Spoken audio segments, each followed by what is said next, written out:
The following is a special presentation of Tony Kurre Radio. Want the real story behind the sound bites and headlines? Let's find the facts. Remember, it's not a conspiracy theory if it's the truth. You are not paranoid or confused. You just need to know. Welcome in, everybody, and Merry Christmas to one and all. Happy New Year in advance. Kip Keefer on TKR with this week's edition, just 2 days before Christmas 2024. A lot of people will tell you that we feel like Christmas already came along about a month ago, or a month and a half ago now. On November 5th, Election Day, it was beginning to look a lot like Christmas when the most fraudulent administration that ever has occupied the White House, the Biden-Harris administration, was thoroughly beaten in the election by the Trump campaign, Donald Trump president-elect, and he has been more than president-elect because in the last couple of months, Donald Trump has made more policy than the absentee president Joe Biden, who's been chilling at one of his Delaware estates almost the entire time since his protege Kamala Harris, who was his replacement, of course, as he was thrown out of office unceremoniously,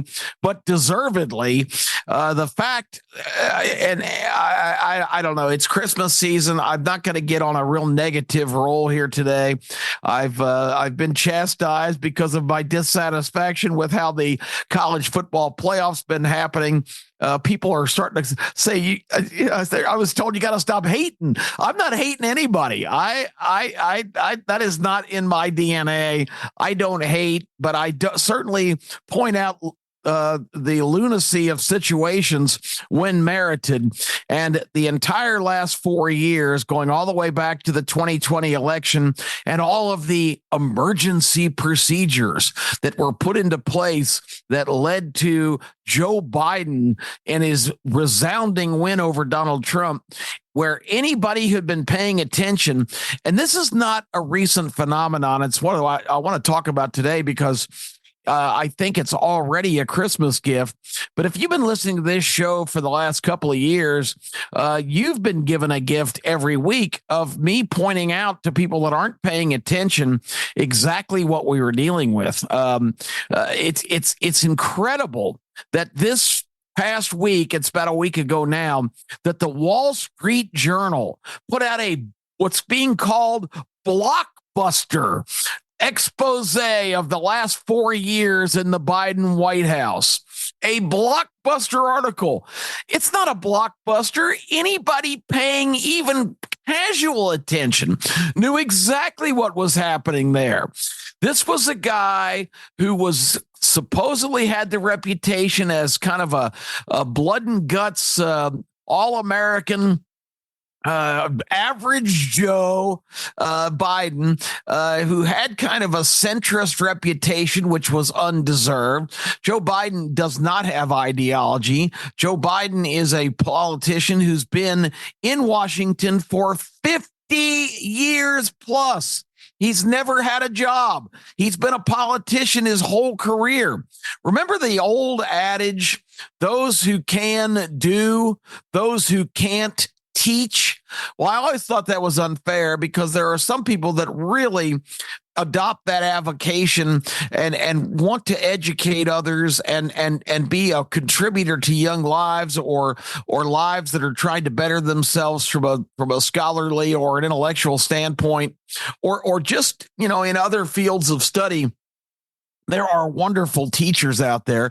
I always thought that was unfair. I think the cliche needs to be revised now. Those who can do, those who can't politic, because that is the ultimate position where people occupy space who don't really have any particular talents, only have the motivation to aggrandize and enrich themselves. And that's what American politics has become. So my wish, my Christmas wish, and the gift I would like to receive is to see this administration coming in, the Trump administration, completely reverse the course of what we have allowed to happen. And it's all of our fault. It's my fault. It's your fault. It's anybody who's not been involved in the political and electoral process's fault. We keep sending the same bums back to Washington year after year after year. The founding fathers had no concept that anybody could choose to be a professional politician for a living. In Alabama, right here, we've got the primary example. Richard Shelby was a United States Senator from Alabama for 36 years, 6 terms, six-year terms. He finally got to the point where I'm sure he wanted to run again, because that's the only time anybody in Alabama ever saw him or heard from him was on election time. He'd go to Washington and basically melt into the exterior, not do anything, not say anything, not create anything controversial. It's just a guy who just blended in, voted pretty much along party lines, but also was a prime example of what I've been preaching here for a couple of years, that this is not Republican Democrat, because Richard Shelby is about as conservative a Republican as you could have, but he still became a major player in the Washington deep state swamp.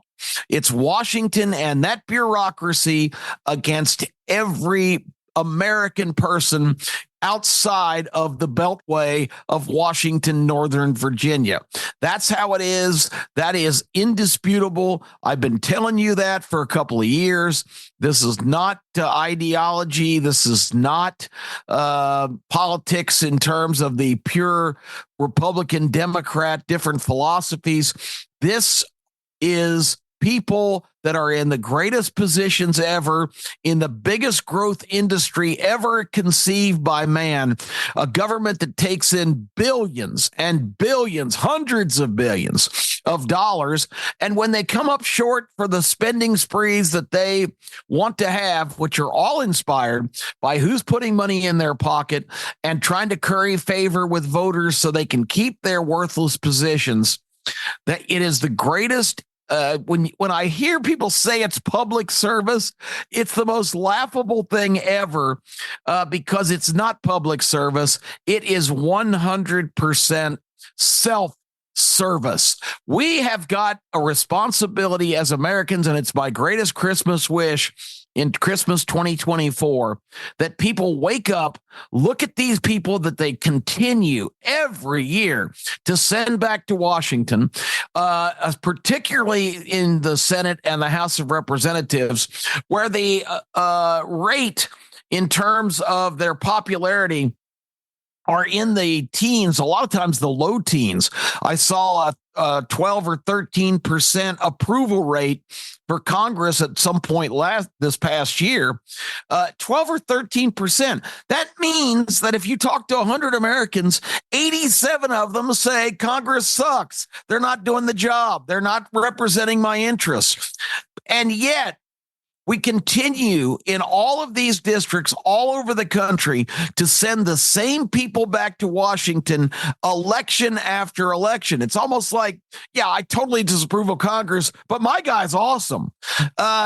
Your guy is not awesome. You're putting them back in the club that is making all of these decisions, and none of them are for your benefit. It is for their own benefit.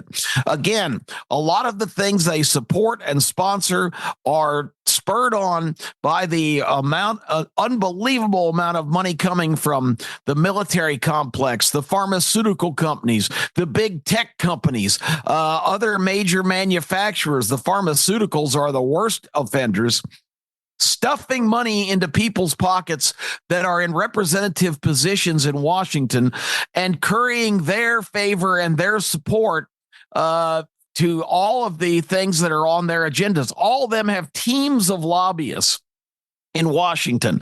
And their job is 100% the same thing, to influence the decision making of congressmen and senators to benefit their entities. And that is the name of the game. You've got that, and you've got people back in their own states, wherever they're representative of, they come up with pet projects. The most blatant example we just saw last week, Washington did not get the memo of the mandate from the American people on November 5th. Washington thinks they're above the people's opinion. They don't care. They don't care. They are going to continue to try and run this well-oiled machine of the ultimate self-service to its absolute extent. And it's amazing to me that more people don't react like I have, and I'm going to share that with you now. Last week, which once again, you have to understand, in our country, the fiscal year ends September 30th. That means, from a budgetary standpoint, from a cash flow standpoint, that is when the year ends. It's not January 1st that it starts. It's December 31st that it ends. It's not that way. It's a fiscal year. It's October to the end of September. That's where all the financial decisions are made. And every year, Congress is required before October 1st to have 12 different funding mechanisms prepared that address all kinds of different areas, from government benefits to the military to all of the different departments. There are 12 different funding bills. That work is supposed to take place during the year leading up to the end of the fiscal year, which is on September 30th. I don't know how many years in a row now that has not been done. It is always dry docked and postponed and punted down the road, because initially every year, right around the middle of September, you see the same tremors in Washington. We don't have a funding mechanism to fund the federal government. So they get into it. They get into this emergency mode, and they put together some ridiculous bill that calls for a continuing resolution. That's what it's called. It means we're going to just keep going. We're going to fund at the current level. We're going to allocate more money, a lot of times that we don't have, to continue to fund the government, because the government shutdown. Well, that's inconceivable. A government shutdown. Oh my God. There's nothing worse than that, because, senators and congressmen, they might not get paid. And federal employees, I love how they say a lot of hardworking Americans are going to really be hurt by this. These are the hardworking Americans in the federal government right now that only 11% have returned to work on a daily basis since 2020 COVID year. They're all sitting around in their pajama pants at home doing whatever it is they do. And here is my favorite line, and you can frame this one, put it on your wall. This is the Kip Keefer line of the year from some social media posts I had this week, because I had somebody say, well, even if the government gets shut down, it doesn't affect any of the, get ready for it, essential employees of the federal government, the emergency folks, people that have to be monitoring our safety and security. The essential personnel is not affected. So let's dissect that statement. So the essential personnel is still compensated somehow when the government isn't even officially funded. And that leaves the non-essential personnel. If you say the essential personnel is taken care of, what other way to look at it? That everybody else is non-essential. Well, here's the question. If they're non-essential, Why in the hell do they have a job in the federal government? Sitting around in their pajama pants in their basement, playing video games, watching movies, doing whatever they're doing instead of going to the office and working and earning a salary for their non-essential positions. If that doesn't define exactly the arrogance of the federal government, that, well, essential employees are compensated, everybody else is going to be unduly affected. If they're not essential, why in the hell are they working in the government? Why do we have 90,000 people in Washington right now directly employed by the government? Why do we have hundreds of thousands more that are contractors and consultants that are doing a lot of the so-called work for the government? It's the biggest mess ever. And I just love the fact that Donald Trump has brought in Elon Musk and Vivek Ramaswamy, two of the most youngest, most brilliant business people in the world, and they are on board now. So this continuing resolution happened at the end of September, protecting all of the people that work for the government. And then we get to the end of the calendar year, and then the frenzy begins anew. Because once again, that deal that's made right around the 1st of October to keep things funded expires at the end of the calendar year. So at midnight on a couple of days ago, it was the deadline that they had to fund the government and all the other programs again. And what did they do? Well, they did what they always do. They took their entire wish list, because this is an important component to keep the government running, to keep it funded, and they produced a 1,500-page bill that people were given one day to look at and read, and then they were supposed to, before the deadline at midnight, they had to pass this bill, or everything was going to just be in total disarray. It was going to be this terrible situation. And the 1,500-page bill, Elon Musk, who is a brilliant businessman with his staff, looked at it, found all kinds of, it wasn't about funding the government. Sure, that was mentioned in there, but it contained all kinds of pork, all kinds of special pet projects, millions and millions of your tax dollars going to every kind of unbelievable, wasteful, ridiculous pet cause that all of these congressmen and senators are getting checks from people, getting calls from people, all of the protections of all of their pets, all of these monster multi-gazillion dollar companies, that there's all this pork in there, all these additional millions in spending. There were some other essential things in there, like coming up with money for the people that were so affected by these storms and hurricanes, that the Mayorkas, who is the worst political appointee ever in charge of Homeland Security, which has FEMA under their column, said a couple months ago, we don't have any money to give you because the government hasn't funded us yet.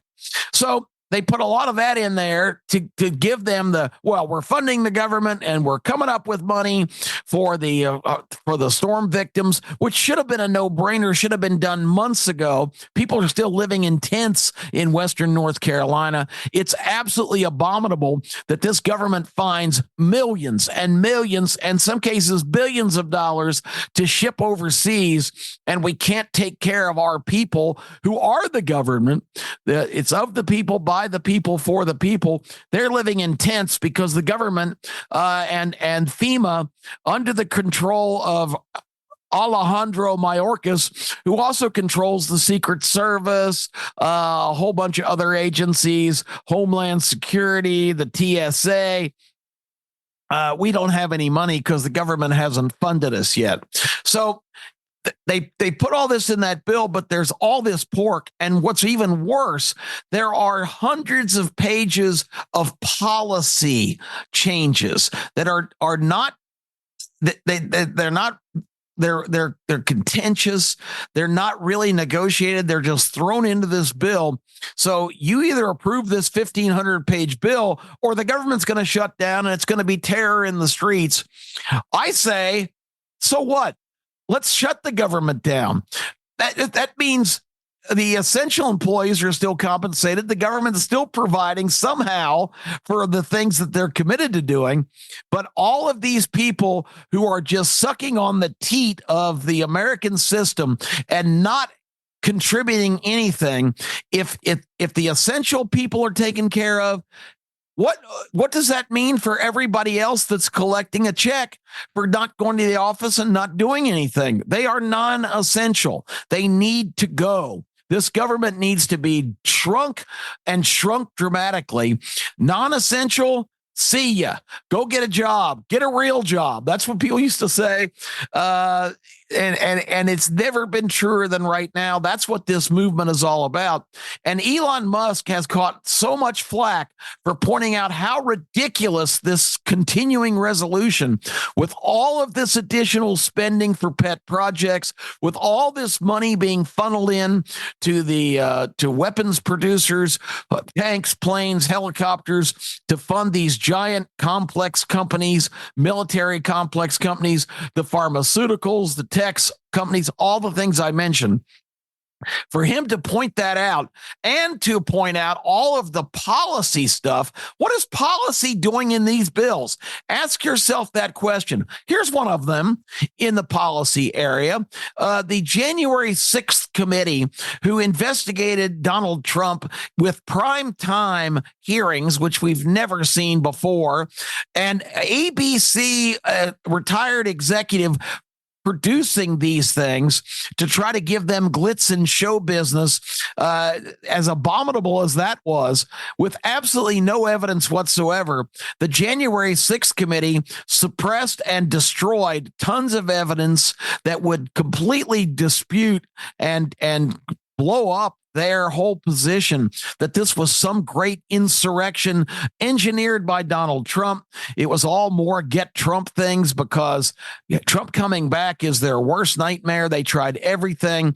And the biggest offender in that group was a quote Republican, Liz Cheney. And what was up her backside was the fact that Donald Trump had the gall to criticize her father, Dick Cheney, who was one of the absolute most atrocious people to ever work in government. I don't care what his party designation was. Dick Cheney was just a horrible person from the standpoint of decision making and what was best for the country. He was all about Dick Cheney and all about the agenda.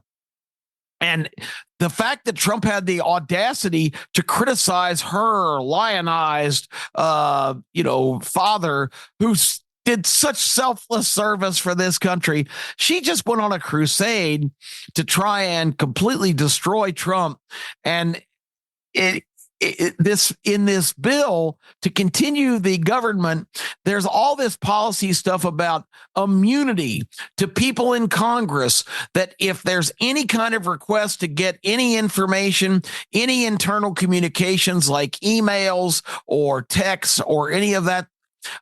We saw the same thing in the FBI scandal with Strzok and Page, who had over 500 texts back and forth, basically given a play-by-play how the FBI was trying to sync Trump with the phony Russia investigation.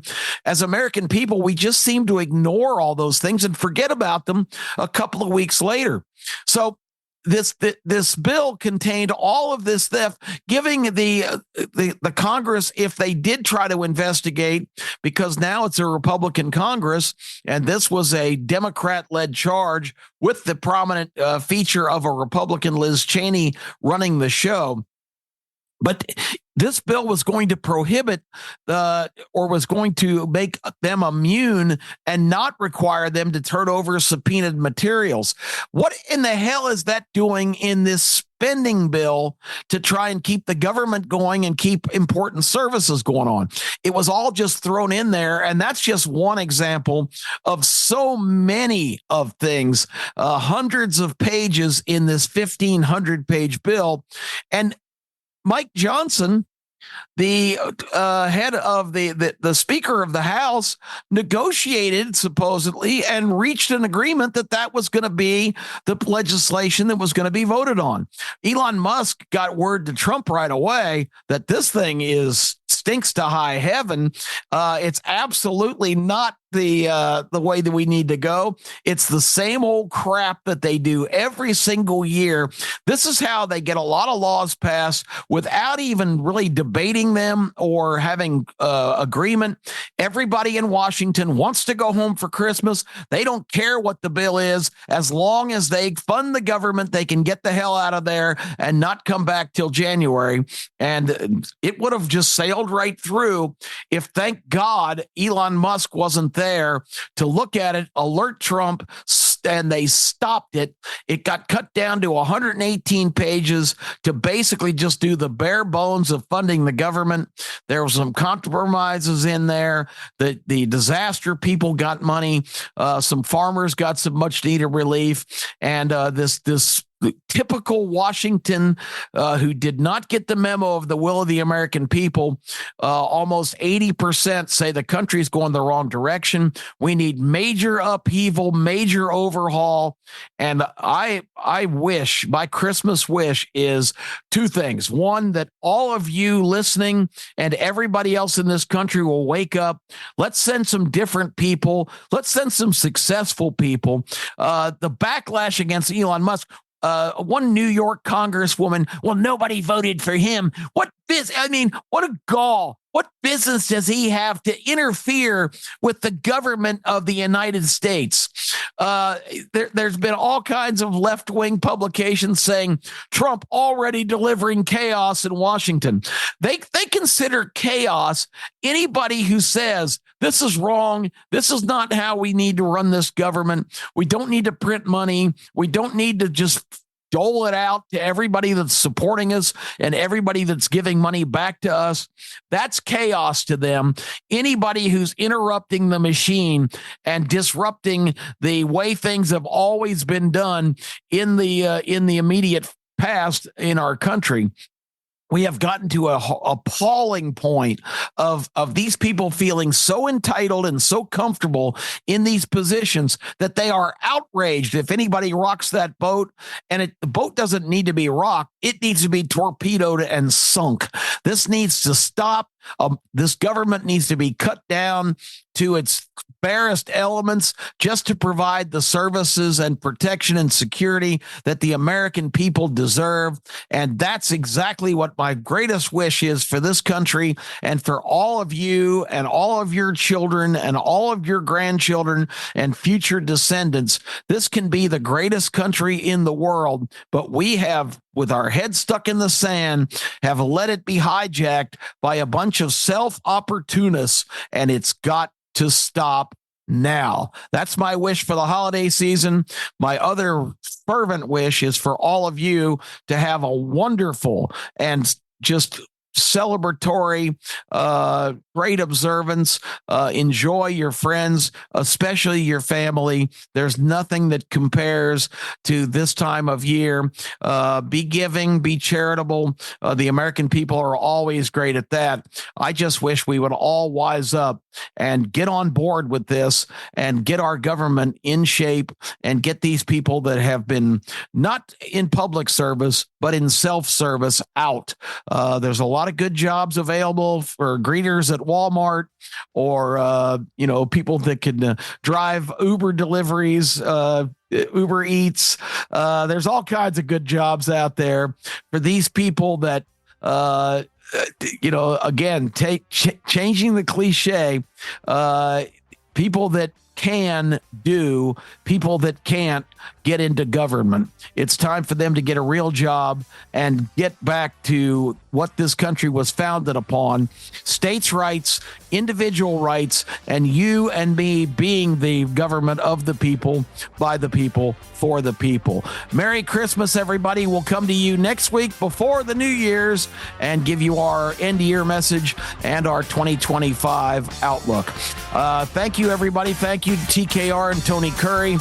I'm Kip Keefer. Merry Christmas, everybody. This has been a special presentation of Tony Kurre Radio.